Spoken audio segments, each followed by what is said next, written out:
एक बार गौतम बुद्ध एक गांव में किसी धर्म सभा को संबोधित कर रहे थे।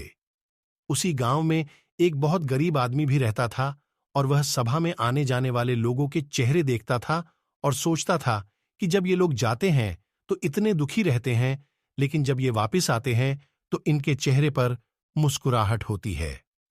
वह गरीब आदमी वहीं सड्ढेक के किनारे रहता था और उस गरीब ने सोचा, भगवान बुद्ध सबकी मुसीबतों का हल निकाल देते हैं, तो क्यों ना मैं भी अपनी बात उनके सामने रखूं। ये सोचकर गरीब व्यक्ति भी निकल दिया और वहां जाकर उसने देखा कि सभी लोग लाइन में खड़ी डीडीएछे हैं और एक एक करके अपनी समस्या बता रहे हैं। भगवान बुद्ध उनकी समस्या का समाधान हंसते हंसते कर रहे हैं।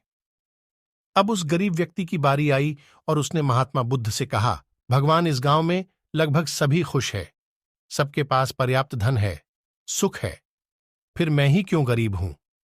आखिर मेरे पास ही कुछ भी क्यों नहीं है? इस पर भगवान बुद्ध ने मुस्कुराते हुए कहा, तुम गरीब इसलिए हो क्योंकि तुम किसी को कुछ देते नहीं हो। इस बात पर गरीब को बहुत आश्चर्य हुआ और भगवान से बोला, हे भगवान, मेरे पास देने के लिए कुछ भी नहीं, फिर मैं कैसे किसी को कुछ दे सकता हूं? मेरा तो खुद का गुजारा ही नहीं होता, फिर मैं किसी को भला क्या दे सकता हूं? भगवान बुद्ध ने कहा, तुम बहुत अज्ञानी हो, तुम्हारे पास देने के लिए बहुत कुछ है जिसे तुम पहचान नहीं पा रहे।